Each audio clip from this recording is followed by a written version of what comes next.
हमने अपने previous lectures के अंदर एमर्जिंग मोड ऑफ बिजनेस पढ़ लिया था, मैं क्विक रिवीजन करा देता हूं। देखो एमर्जिंग मोड ऑफ बिजनेस का मतलब क्या है? New method of doing business, new method of doing business, नए तरीके से बिजनेस करना। पहले क्या करते थे बेटा जी हम लोग? पहले हम लोगों का बार्टर सिस्टम चलता था, है ना? Goods are exchange for goods, ये होता था।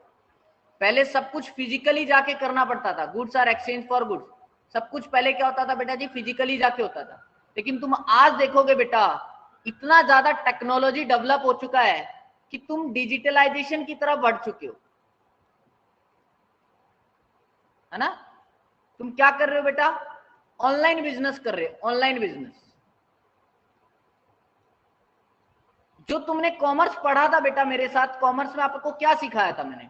हम चीजों को खरीदते थे और प्रॉफिट में लेकर बेचते थे, और ऑक्सिलरीज टू ट्रेड पढ़ाया था मैंने, कि जितनी भी दिक्कतें होती थी ट्रांसपोर्ट से दूर करते थे तुम, है ना? कम्युनिकेशन सिस्टम था तुम्हारा, बैंकिंग था, ये सारे सिस्टम को तुम जब ऑनलाइन की तरफ ले आए बेटा, इन सभी चीजों को तुम ऑनलाइन की सिस्टम से करने लगे, कंप्यूटर नेटवर्क की सिस्टम से करने लगे, इसी को हमने क्या नाम दिया? ई कॉमर्स या ई बिजनेस का हमने इसको नाम दिया। तो आपने क्या समझा था बेटा जी कि पहले बार्टर सिस्टम था, फिर बार्टर सिस्टम से सर धीरे धीरे जैसे जैसे देश के अंदर टेक्नोलॉजी डेवलप हुआ, ई कॉमर्स की तरफ, ई बिजनेस की तरफ आए, हम चीजों को ऑनलाइन करने लगे। आज तुम देख लो बेटा, खाना ऑर्डर करना है ऑनलाइन सर, कपड़े खरीदने हैं ऑनलाइन, बिजनेस को चीज देखना है ऑनलाइन, सारे दिन तुम यूट्यूब पे लगे रहते हो, हर चीज पढ़ना, अभी तुम पढ़ भी रहो मेरे से ऑनलाइन।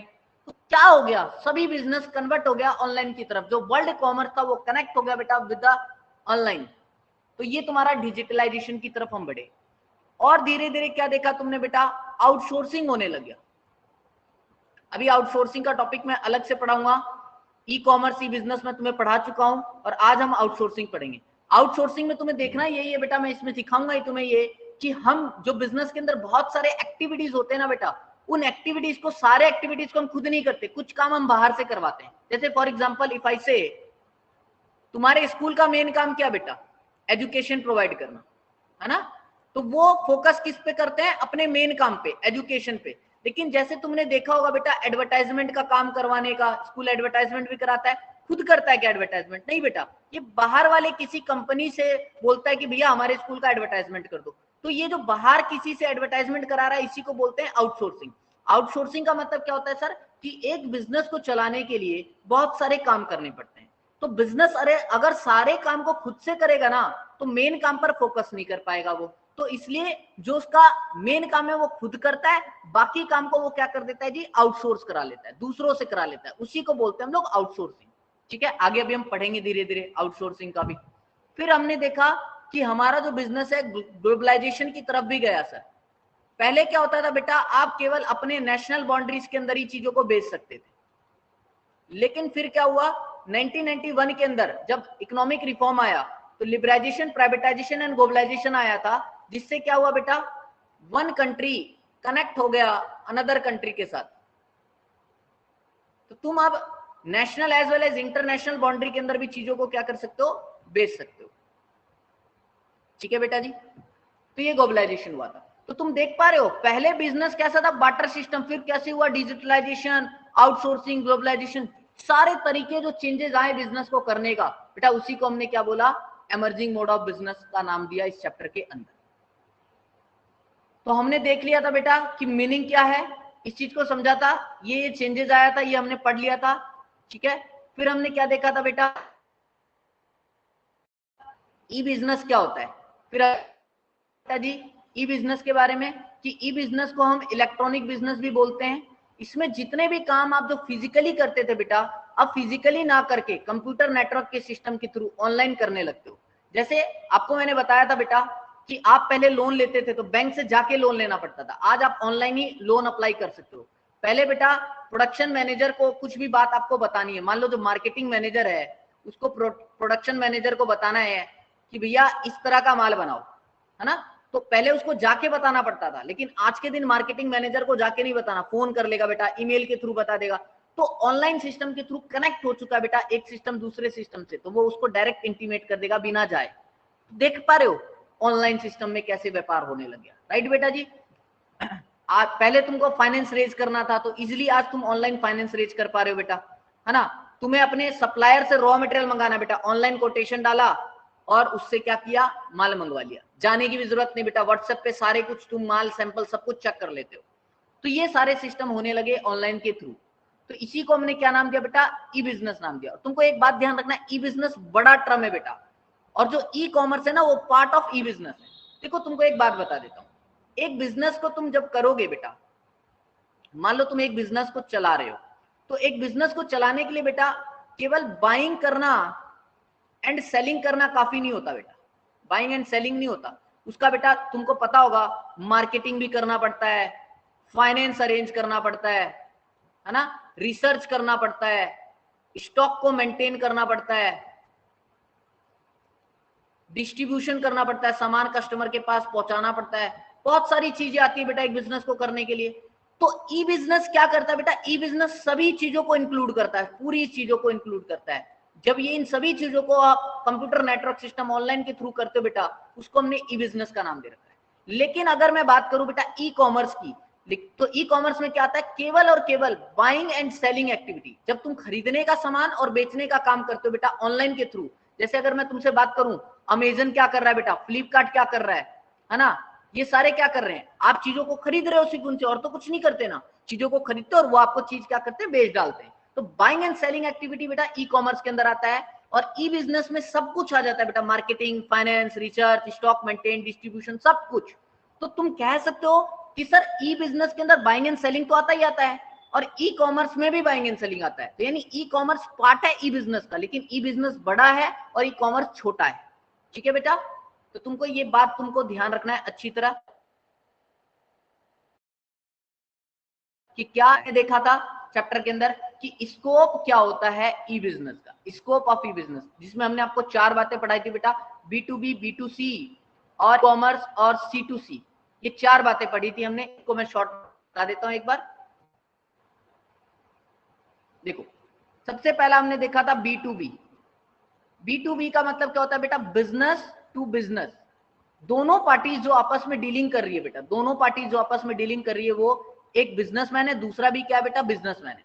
जैसे तुम्हें मैंने एग्जांपल दिया था मारुति बेटा, मारुति क्या करेगी, अलग अलग वेंडर से, किसी से टायर खरीदेगी, है ना, किसी से इंजन खरीदेगी, किसी से सीट कवर खरीदेगी बेटा, किसी से लाइट्स खरीदेगी। तो ये अलग अलग वेंडर से सामान खरीद रहे हैं। अब देखो मारुति एक खुद बिजनेसमैन है बेटा, ये खुद एक बिजनेस है और ये लोग भी बिजनेस है, तो दोनों बिजनेस के बीच में जो आपस में डीलिंग हुआ that is known as B2B, that is known as B2B। दूसरा हमने बात किया था बेटा B2C, बिजनेस टू कस्टमर। ठीक है, बिजनेस टू कस्टमर। अब देखो यहां पर एक एग्जांपल और लेता हूं पहले B2B में। मान लो बेटा आपका क्या है, रेस्टोरेंट है, तो आप बेटा एक तो बिजनेस खुद ही हो गया आपका, और आप वेजिटेबल बेचने वाले से वेजिटेबल खरीदते हो अपने रेस्टोरेंट के लिए, तो दोनों पार्टीज कौन हो गए बेटा, बिजनेस टू बिजनेस, ये B2B है। अब आप अपने रेस्टोरेंट के अंदर बेटा क्या करोगे, वेजिटेबल्स बनाओगे, सब्जियां बनाओगे, है ना, रोटी बनाओगे, कस्टमर आएगा बेटा यहाँ पर तुम्हारे दुकान पर और तुमसे खरीदेगा ये ऑनलाइन, है ना। तो ये क्या हो गया बेटा B2B, एक कस्टमर के बीच में और एक बिजनेसमैन के बीच में डीलिंग होना, that is known as B2B।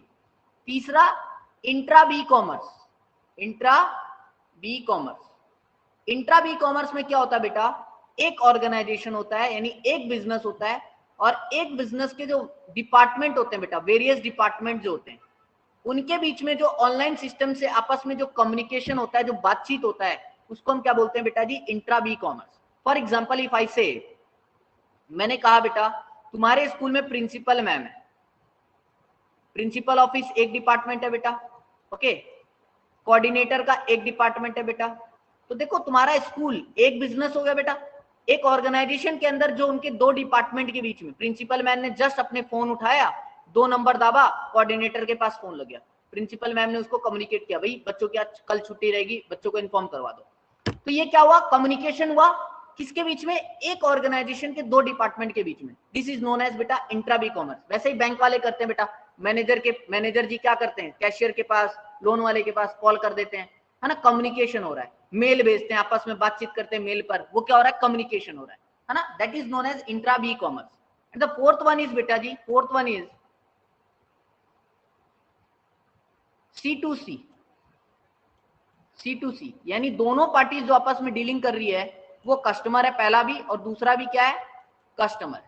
तो इन दोनों के बीच में जो आपस में डीलिंग हो रहा है बेटा, customer to customer, this is known as C2C। कैसे होता है देखो, तुमने सुना होगा बेटा Quikr.com आता है, Quikr.com, OLX.com, है ना। एक कस्टमर ये बेटा, इसको अपनी पुरानी घड़ी बेचनी थी, वॉच, और दूसरे कस्टमर को खरीदना था। इसने बेटा क्विकर में या OLX में डाला और इसको ये वॉच पसंद आ गया, दोनों आपस में डीलिंग कर लेते हैं, ऑनलाइन देखा, खरीद लिया बेटा चीजों को।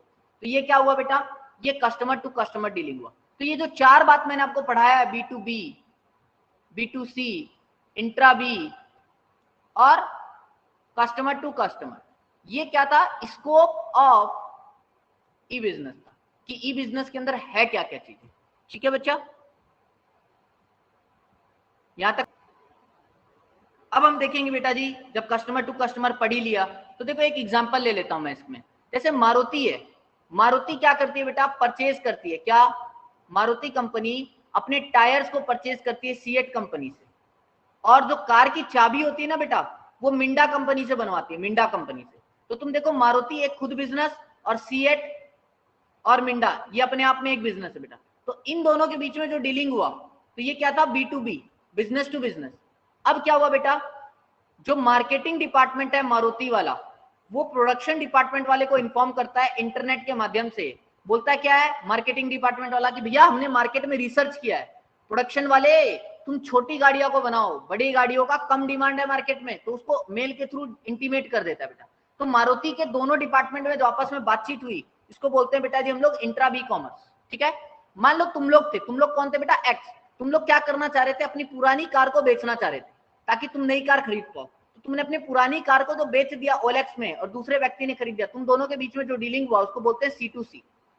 और तुम जाके फिर कार शोरूम से क्या कर लिया, नए कार खरीद लिया। तो बेटा तुम और शोरूम वाले, बिजनेस और कस्टमर हो तुम दोनों के बीच में जो डीलिंग हुआ उसको नाम देंगे B2C। तो इस एग्जांपल से तुम्हें चारों बात क्लियर हो जाना चाहिए बेटा। अब हम देखते हैं कि सर बेनिफिट क्या है ई कॉमर्स का, है ना। देखो एक्सपेंड मार्केट, अब तुमको पता है यार, पहले तुम बिजनेस कर रहे थे, मान लो तुम अपने एरिया के अंदर ही तो सामान बेच पा रहे थे, क्या तुम पूरे वर्ल्ड में कहीं भी पहुंचा पा रहे थे क्या माल, नहीं सर नहीं। अब तुम ऑनलाइन आ गए बेटा, ऑनलाइन तुम देखो ना, मैं बैठे बैठे ऑल ओवर स्टेट के बच्चे को पढ़ा रहा हूँ। तो फायदा है ना किसका, ई बिजनेस का, ई कॉमर्स का, इसकी वजह से मैं फैल चुका हूं बेटा पूरे वर्ल्ड वाइड। तो ये फायदा हुआ कि नहीं हुआ। मैं पहले जब फिजिकल काम कर रहा था बेटा, ऑनलाइन नहीं आया था, I was only dealing with the national boundaries या आवर डिस्ट्रिक्ट तक बस, बट अब मैं out of state, out of India भी डील करने लग गया। तो एक्सपेंड हुआ ना मार्केट, जी सर, मैं national boundaries as well as international boundaries दोनों में अपना सामान बेच पा रहा हूं। तो ये एक्सपेंड मार्केट में मदद किया किसने, ई कॉमर्स ने। नेक्स्ट है बेटा decline in cost of operation. तुमको नहीं लगता क्या बेटा, अगर मैं पहले पढ़ाता, फिजिकली पढ़ाता, तो मुझे बेटा एक बढ़िया सी जगह लेनी पड़ती, उस जगह का रेंट हो सकता था, वहां पे पानी का खर्चा बेटा, साफ सफाई का खर्चा, एसी का खर्चा, देयर आर वेरियस कॉस्ट जो मुझे इनकम करना पड़ता, चेयर का खर्चा, बहुत चीजें।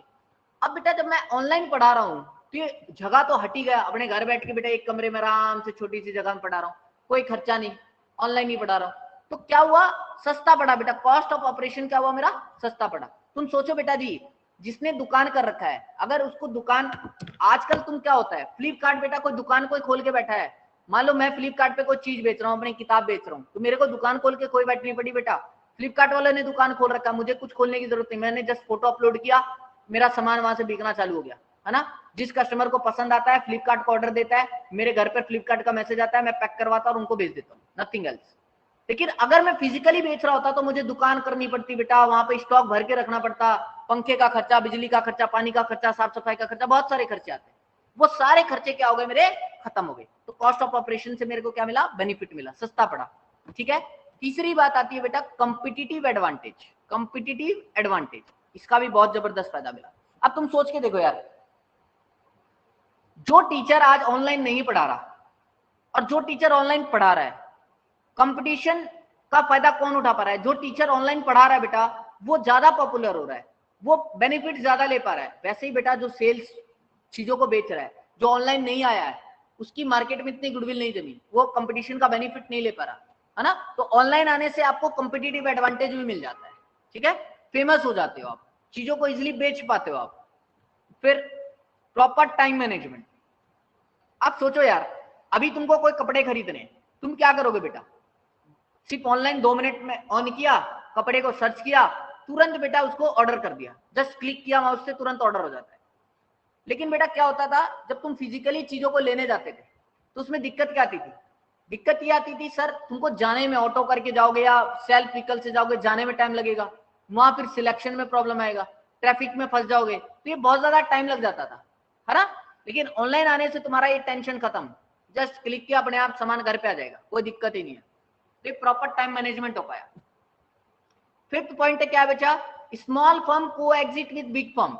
जब बेटा तुम फिजिकली सामान लेने जाते थे, तुमको पता है तुम बड़ी दुकानों में जाते थे, छोटी मोटी दुकानों में जाते ही नहीं थे। आज बेटा क्या हुआ, ऑनलाइन तुम कोई चीजों को देख लो, वहां पर मान लो तुम शर्ट को सर्च कर रहे हो ना, पहला शर्ट, दूसरा शर्ट, तीसरा शर्ट, चौथा शर्ट, ऐसे डिस्प्ले होगा। तो बेटा ये शर्ट छोटे फर्म के द्वारा भी डाला जा सकता है, बड़े फर्म के लिए। मतलब क्या हुआ, ऑनलाइन आने से बेटा छोटे व्यापारियों को, बड़े व्यापारियों को इक्वल अपॉर्चुनिटी मिला। दोनों बेटा एक ही लाइन में खड़े हैं। लेकिन मार्केट में जब फिजिकली तुम व्यापार कर रहे थे, दोनों एक ही लाइन में नहीं खड़े थे। तो ई बिजनेस का ये भी फायदा हुआ बेटा, यहाँ पर दोनों एक ही लाइन में खड़े हैं, उनको कस्टमर को सिर्फ प्रोडक्ट दिखता है आराम से, कस्टमर क्या देखता है, क्वालिटी देखता है, इन चीजों को देखता है ना। छोटा व्यापारी है, बड़ा व्यापारी, ये नहीं दिखता कस्टमर। ओके बेटा, तो स्मॉल फर्म को एग्जिट विद बिग फर्म, ये फायदा मिला यहाँ पे। 6 पॉइंट, एलिमिनेशन ऑफ मिडिलमैन। पहले जब तुम फिजिकली सामान लेते थे बेटा, तो प्रोड्यूसर सामान को बनाता था, होलसेलर को देता था, होलसेलर से रिटेलर के पास जाता था, रिटेलर से कंज्यूमर के तक पहुंचता था। अब बीच में से ये एलिमिनेट हो गया। अब तुम क्या कर रहे हो, ऑनलाइन में बेच रहा हूं बेटा अपनी बुक्स, तो तुम डायरेक्ट प्रोड्यूसर हो, मैं कौन हूं, डायरेक्ट प्रोड्यूसर हूं, ऑनलाइन बेचने वाला डायरेक्ट, और तुम कंज्यूमर हो, डायरेक्ट खरीद रहे हो। तो बीच में से एलिमिनेट हो गया ना बेटा, ये ऑनलाइन आने की वजह से ये फायदा हुआ, एलिमिनेशन हो गया किसका, मिडिलमैन का। ओके जी, नेक्स्ट समझते हैं। Easy distribution process. तुमको देखो कितना इजी डिस्ट्रीब्यूशन प्रोसेस हो गया बेटा। अब तुम कोई भी चीज फ्लिपकार्ट से, अमेजोन से ऑर्डर कर दो, है ना, तो क्या करेंगे फ्लिपकार्ट वाले, मेरे को ऑर्डर दे देंगे कि भैया ये ऑर्डर आया, मैं पैक करूंगा, फ्लिपकार्ट का बंदा आएगा, ले जाएगा, तुम्हारे घर तक पहुंच जाएगा चीज बेटा। अगर तुम मुझे डायरेक्ट ऑर्डर करते हो, मैं स्पीड पोस्ट वगैरह कुछ भी कर दूंगा, तुम्हारे पास घर पे डायरेक्ट पहुंच जाएगा। तो इजी डिस्ट्रीब्यूशन प्रोसेस हुआ ई कॉमर्स के through. Okay, lower investment required. अब तुम सोच के देखो यार, तुमको क्या दुकान खोलनी पड़ रही है क्या ऑनलाइन, नहीं सर, कोई दुकान नहीं, सिर्फ फोटो डालते हैं हम, हाँ, कोई बिजली का खर्चा नहीं, कोई पानी का खर्चा नहीं, कोई लेबर वगैरह का खर्चा नहीं ज्यादा, कोई दुकान का कोई बड़ी शोरूम खोलने की जरूरत नहीं, कितना खर्चा बच गया, छोटा मोटा इन्वेस्टमेंट करना है, इंटरनेट होना चाहिए, कंप्यूटर होना चाहिए, फोटो वगैरह डाल दिया, थोड़े बहुत स्टॉक होने चाहिए, है ना, वो स्टॉक खत्म हुआ, मार्केट जाके लिया, बात खत्म, छोटा इन्वेस्टमेंट। लेकिन जब फिजिकली करते तो बहुत इन्वेस्टमेंट की जरूरत पड़ती। ओके, नेक्स्ट क्या है बेटा, easy to launch new product, easy to launch new product. अब तुम देखो आजकल क्या हो रहा है बेटा, ऑनलाइन के थ्रू सिस्टम देखो कितना बढ़िया हो रहा है। मान लो मेरे को क्या करना है, कोई नया प्रोडक्ट लॉन्च करना है बेटा, लाइक मैं अपने कोर्सेज लॉन्च करता हूँ, तो मैंने क्या किया बेटा, व्हाट्सएप पे, एफबी पे, इंस्टा पे, यूट्यूब पे पोस्ट डाल दिया, और वो बेटा पोस्ट देख देख के सब क्या कर लेते हैं, आ जाते हैं, और मेरे बच्चे, प्यारे प्यारे बच्चे भी मेरे लिए क्या कर देते हैं, उसको एडवर्टाइज कर देते हैं। तो मेरे लिए आसान हो जाता है कोई भी नए प्रोडक्ट को लॉन्च करना है। आज तुम देख रहे हो बेटा कपड़े का मार्केट, ऑनलाइन, फेसबुक, इंस्टा, सब लोग करने लगे, धीरे धीरे सब फैलाते हैं बेटा। इस तरह से नए प्रोडक्ट को लॉन्च करना बहुत आसान हो गया, किसके थ्रू, ई कॉमर्स के थ्रू। ओके, फिर क्या हुआ, स्पीड पोस्ट। मतलब आज तुम क्या कर रहे हो, तुमको ऑनलाइन कोई चीज लेना बेटा, पहले तो तुमको बाजार में जाना पड़ता था तो टाइम लगता था, आज तुमको ऑनलाइन कुछ लेना, जस्ट क्लिक किया और तुम एक माउस पे क्लिक करोगे, बाय नाउ, जस्ट बाय हो जाएगा। समझ पा रहे हो, वो बेच पाएगा, तुम खरीद पाओगे, जस्ट क्लिक माउस, काम हो जाएगा। तो ये स्पीड का काम है। तो ये सारे बेनिफिट तुमको किसने दिया बेटा, ई बिजनेस ने, ई कॉमर्स से तुमको ये फायदा मिला।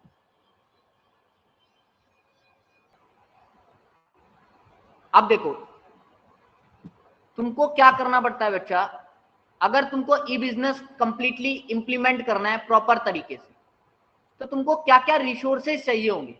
तुम्हारे पास बेटा कंप्यूटर सिस्टम होना चाहिए। अगर कंप्यूटर सिस्टम ही नहीं होगा, लाइक फोन भी नहीं होगा, तो तुम क्या सर्च कर पाओगे, क्या क्या चीज खरीदना है नहीं खरीदना।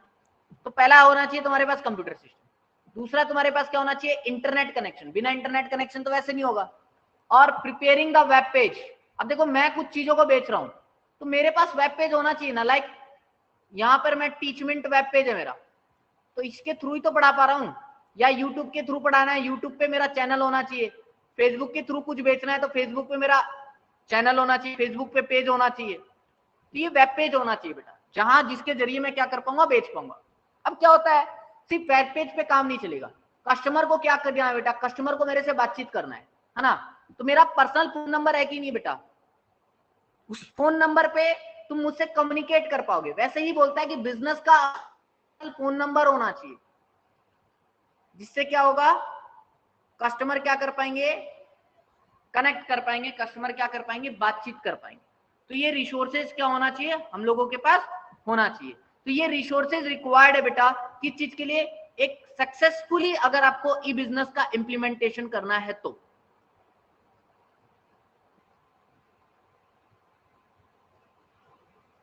तुम्हारा ऑनलाइन ट्रांजेक्शन एक नया टॉपिक है इसी के अंदर बेटा। क्या क्या बताया इसके अंदर, अगर तुम ऑनलाइन ट्रांजेक्शन करते हो, सपोज किया तुमने फ्लिपकार्ट खोला, फ्लिपकार्ट खोल के बेटा जी तुमने क्या किया, सर्च किया, इंफॉर्मेशन सर्च किया अबाउट प्रोडक्ट, है ना, लाइक मैंने शर्ट सर्च किया, ओके, मैंने चॉकलेट सर्च किया, मैंने कोई गिफ्ट सर्च किया, तो मैंने प्रोडक्ट का इंफॉर्मेशन लिया, इमेज वगैरह आया, प्राइस वगैरह आया, है ना, क्वालिटी कैसी है, लोगों का इमेजेस कैसा है, लोगों ने रिव्यू कैसा डाला है, वो सारी इंफॉर्मेशन मैं गेन कर लेता हूँ।